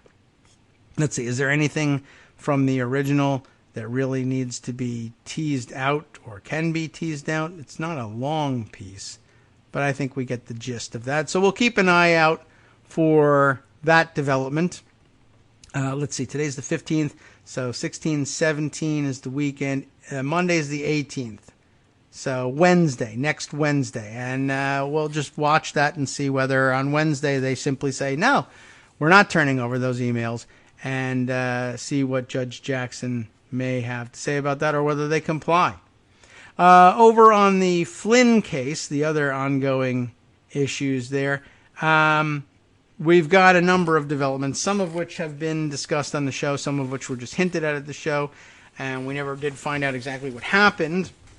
Let me see. Let me hop back to this CNN piece from Caitlin Polance on the 12th, Tuesday, and read through them in reverse order here. Not so fast, she says, for a Mike Flynn exoneration. Not that that's stopping Trump from claiming it anyway. The judge overseeing Flynn's criminal case opened the door on Tuesday for people outside of the Justice Department and the former National Security Advisor's legal team to comment on the Trump administration's effort to dismiss the case against him. Remember, we said that it was technically within the judge's power to reject the motion from the DOJ to dismiss the case. It's just not typically done, and it's easy enough to imagine an appeals court reversing it. But so what did the judge do here? Judge Emmett Sullivan said third parties may be able to file friend of the court briefs in the case, an extraordinary development for criminal proceedings and a development that will likely delay a ruling on the request to dismiss the case. Sullivan made the announcement in a somewhat cryptic order 5 days after the Justice Department's stunning request. His veer toward considering additional voices implies Sullivan isn't ready to drop the case and may want to do more fact-finding about what happened to it, especially after the Justice Department's about-face on Flynn last week set off a torrent of criticism from former prosecutors, defense attorneys, and even witnesses claiming Attorney General William Barr had interfered because of President Donald Trump's political wishes. Tuesday's development keeps the case alive in a way that could create even more fireworks and potentially allow people with unique information or perspective or other reasons to speak up, such as Mueller's former office and former Justice Department leadership, if they wanted. CNN legal analyst Eli, I don't know how he pronounces his name, Eli Honig, a former prosecutor turned defense lawyer in New York, said that to him the order signaled Sullivan has real questions and is not ready to sign on to a dismissal. It's a very unusual step for a district judge. Flynn's legal team pushed back almost immediately, arguing against any delay and that Sullivan has no choice but to dismiss the case. This travesty of justice has already consumed 3 or more years of an innocent man's life. No, he's a spy. And that of his entire family, who are just regular people, but his son's real trash. Anyway, Flynn's lawyers wrote no further delay should be tolerated or any further expense caused to him in his defense. Flynn's defense lawyers acknowledged that former Watergate prosecutors had sought to be heard on the case. We didn't discuss that, but that's out there. There are countless people, including former prosecutors on both sides of the parties, who would like to express their views, Flynn's lawyers wrote, but there are many reasons there is no provision for outsiders to join a criminal case in this court. Sullivan previously accepted Flynn's sworn admission that he was guilty of lying to the FBI. The judge has been unpredictable and harsh toward Flynn for misleading the administration and the FBI while serving as Trump's first national security advisor, as he should be. After almost 2 years cooperating with special counsel Robert Mueller and other federal investigators following his guilty plea, Flynn claimed he had been set up by prosecutors and tried to get out of the conviction as his sentencing neared, because he's so brave and stuff. Political appointees under Barr revealed last week they were convinced by internal FBI documents that Flynn shouldn't face a criminal charge because he shouldn't even have been investigated. Several key former Justice Department officials have complained in newspaper op-eds and open letters about the move to dismiss the charges. They have alleged Barr was dropping the case for political reasons so the president and his supporters could undercut the Russia investigation in an election year. Many attacked the D.C. U.S. Attorney's legal brief, arguing to dismiss the case because of what they called twisted, thin, or too defense-friendly reasoning. Barr had said there was no political influence on the decision, and the case was dropped because the lies that Flynn was prosecuted for telling investigators weren't actually material or influential to an investigation. A crime cannot be established here. They did not have a basis for counterintelligence investigation against Flynn at that stage, Barr said in an interview last week with CBS News, referring to the FBI. Given the current posture of this case, the court anticipates that individuals and organizations will seek leave of the court to file amicus curiae briefs, Sullivan wrote on Tuesday. It is not yet clear if Sullivan will allow briefs from former prosecutors or witnesses like former DOJ National Security Head Mary McCord and former Acting Attorney General Sally Yates, whose recounting of events the Justice Department had relied upon in their brief before they decided to just reverse themselves. McCord wrote on Sunday her statements to investigators had been misconstrued. Sullivan had said he'll give more guidance on how third parties can submit their briefs to the court about the case at the appropriate time. 2 filings came into the case this week from unknown parties under seal, according to the court record. There is more, and I think I've got this piece here that explains a little bit about what else is going on. Caitlin also wrote this one for CNN. Former Watergate prosecutors urge judge to buck Justice Department and not dismiss the Michael Flynn case. Let's see if there's anything else to tease out of here. 16 former Watergate prosecutors, have told a federal judge he has the authority to sentence former Trump National Security Advisor Flynn to prison despite the Justice Department's effort to toss the case. The filings add prominent voices to the backlash against Barr's softening of criminal prosecutions against President Trump's associates. In legal memos sent to the court on Monday and obtained by CNN, the former prosecutors essentially laid out the legal footing they believe Sullivan has to reject the dismissal and request and sentence Flynn, who had pleaded guilty to lying to the FBI. They compared the current situation at the Justice Department to Watergate, the scandal and criminal investigation, of course, that led to Nixon's resignation. The group, calling themselves Friends of the Court, or amici in legal parlance, experienced the Saturday Night Massacre, during which an honorable attorney general and an honorable deputy attorney general resigned or were dismissed rather than obey the instructions of self-interested president to frustrate the work of an independent special prosecutor, they wrote to the judge. The parallels and contrasts between the Watergate affair and the present situation now before this court make manifest that amici have a direct and substantial interest in the proper disposition of that pending motion, directed by the incumbent Attorney General to protect the close ally of the President. In addition, former prosecutors say they offer a unique perspective on the need for independent scrutiny and oversight to ensure that crucial decisions about prosecutions and high-ranking government officials are made in the public interest and are viewed as legitimate and are not subsequently reversed by political intervention. The filing appears to have at least contributed to an announcement from Sullivan that essentially keeps the case alive. Tuesday, the judge announced that he would consider legal arguments from third parties. We heard about that, of course, in the previous article. The former prosecutors are Nick Ackerman, Richard Benvenisti, who we've heard from before, Richard Davis, Carl Feldbaum, George Frampton Jr., Kenneth Geller, Gerald Goldman, Stephen Haberfeld, Henry Hecht, Paul Hober, Philip Allen Lacovara, Paul Michael, Robert Palmer, Frank Turkheimer, Jill Wine Banks, and Roger Whitten. Let's see. At this point, we'll probably jump out of this all except to note almost 2,000 former Justice Department employees have signed an open letter urging Sullivan to closely examine the department's stated rationale for dismissing the charges. They suggested the judge could hold hearings with witnesses testifying and move forward to sentence Flynn. So they suggest pretty much the same thing. Let's see. To add to this, let me scroll back a little bit more. Talking Points Memos, Tierney Sneed put this one together a little bit after that, saying under the headline, Mike Flynn case gets even weirder. Judge considers criminal contempt. A different angle on all of this. The judge overseeing Michael Flynn's case took the extraordinary step of appointing a retired judge to brief him on whether Flynn should be held in contempt of court. That's a different angle of approach and another interesting method of getting the information on which he might hope to base his ruling.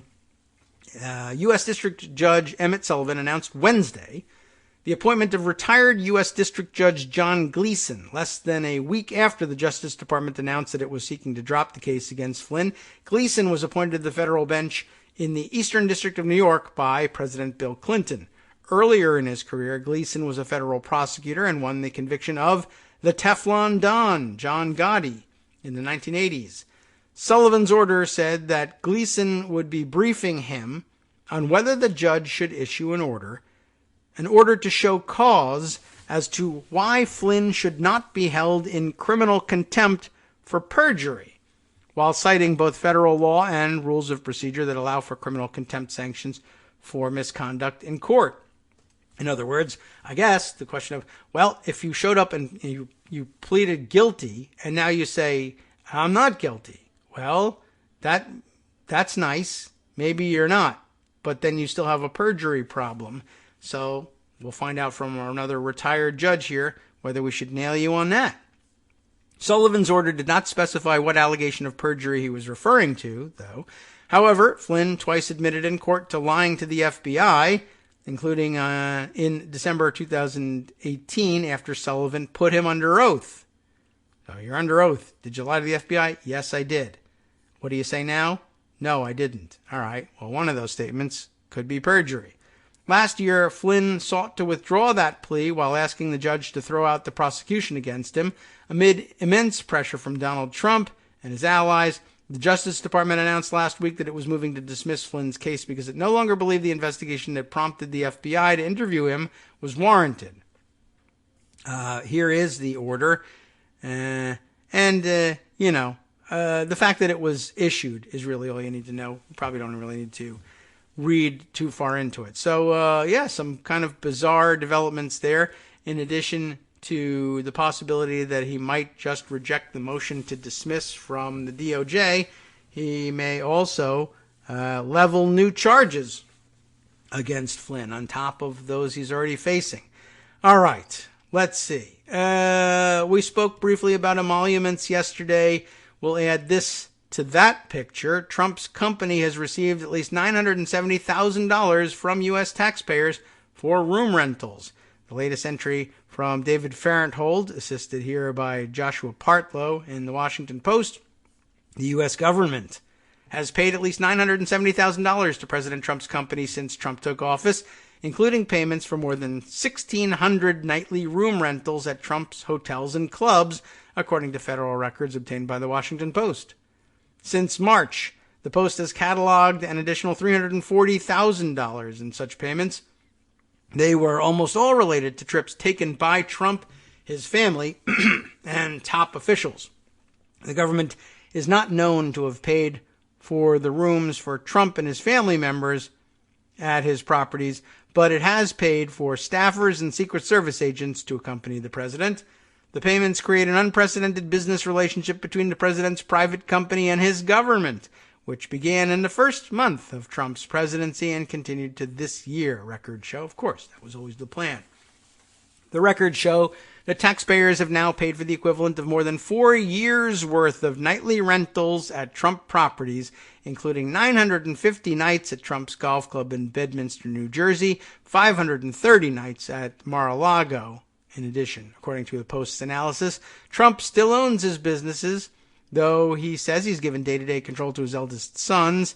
Last year, Eric Trump said that when government officials visit Trump properties with the president, they are charged, quote, like $50. But in the 1,600-room rentals examined by the Post, there were no examples of a rate that low. Instead, the lowest room rate was $141.66 per night, nearly triple what Eric said, for each of the rooms in a 4-room cottage in Bedminster. The highest was $650 a night for rooms at Mar-a-Lago. The Post asked the Trump Organization to provide an example of where it had charged the government a rate low enough to match Eric Trump's claim. The company didn't respond. Trump has visited his own properties 250 times since taking office, though not since March 8th, as the COVID-19 pandemic shuttered many Trump properties and consumed his presidency. Neither the Trump Organization nor the Trump administration has provided a full accounting of how much taxpayer money has been paid to Trump's company since Inauguration Day 2017. The Post has attempted to compile its own accounting using hundreds of pages of federal spending documents obtained from public records requests. In recent weeks, the Post added new data on spending by Defense and State Departments and newly released data on spending by Secret Service in 2019 and 2020. The data is still incomplete, but it makes clear that Trump has received an unprecedented amount of payments from his own government. It's not just that there's a huge amount of money being spent. We have no idea how much the actual figure is because the records are released slowly and piecemeal, said Jordan Leibowitz of the nonprofit Citizens for Responsibility and Ethics in Washington, CREW, you know them. We don't know what's happening, only that taxpayers are footing the bill for it. Before Trump, the only recent president or vice president to charge rent to his own Secret Service protectors was, well, former Vice President Joe Biden. According to records and interviews with staff of former presidents and vice presidents, Biden, now Trump's prospective Democratic opponent in the election, charged rent for a cottage near his home in Delaware. The rent, which was listed in public spending records at the time, totaled $171,600 over 6 years. Trump, of course, $1 million in 4, and that's only part of the total.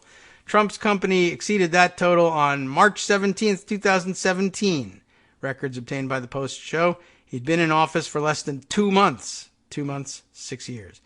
As president, Trump is exempt from conflict of interest rules that prohibit other federal employees from steering government business to their private companies. The Constitution, though, bars presidents from taking additional payments from the federal government beyond his salary. But Trump's lawyers have argued that this was not intended to prohibit business transactions like hotel rooms. Legal challenges from Trump's critics are moving slowly through the courts. We noted that yesterday. And more detail follows. We're not going to get through all of it, but I recommend it to your perusal later on in the weekend. Let's see, anything else on an emergency basis that we can say, oh, damn, I forgot to do? Probably. Let me see if we can't scroll down. Oh, yes, I did mean to get to this one. Michael Isikoff having discovered something interesting. I'll just give you his tweet on the matter, which will lead also to his article, a longer exposition of the subject. This I just thought was kind of interesting, and more problems for Barr, and related to the effort to use Rick Grinnell, who's the acting DNI and still ambassador to Germany for some reason, to create that thing he's trying to call Obamagate. The tweet just says, touting his exclusive for Yahoo News on this one, the FBI mistakenly reveals the identity of a Saudi embassy official linked to support for 9/11 hijackers. I don't think we ever really expected to see that one come back up again. How did it happen? This was the same info that Barr and Grinnell contended was a state secret whose disclosure would cause significant harm to the national security. It's interesting that that ended up getting revealed by Grinnell, who's also the one in the middle of turning out ODNI documents and I guess NSA documents claiming that somehow Joe Biden had been involved in something nefarious in discovering that Mike Flynn was in fact a spy for foreign powers. They're using the sinister sounding word unmasking and trying to make it like it's a big deal, that it doesn't happen all the time, which it does, and that it isn't evidence that Mike Flynn had been caught red-handed operating as a spy. I'm glad that Joe Biden was involved in the unmasking of Mike Flynn. There was no reason not to unmask whoever it was who was turning up in all these reports. And hey, it turned out to be the incoming president's national security advisor. And yes, something should have been done about that, but that is not likely news to you. Now, what is news to you? At this point, I can tell you what's coming up on Justice Putnam's West Coast Cookbook and Speakeasy, and a lot of that will be news. Stay tuned for coverage of, well, Obamagate, which is really, as he points out, a bogus conspiracy theory that Twitter trolls like acting DNI Richard Grinnell is spreading like a virus among the Trump brats. From Daily Kos Radio on networksradio.com. You have been listening to the Kagro in the Morning Show with David Waldman. And hey, there's more. The Republican Texas Attorney General falsely claimed that voting safely in a pandemic damages the integrity of elections. I don't know how that's supposed to be. And the White House allowed the CDC to release an edited version of the agency's coronavirus reopening guide. Much more, of course. Oh, including some information about the follow-up on Moneyball, a favorite movie of mine. Stay tuned.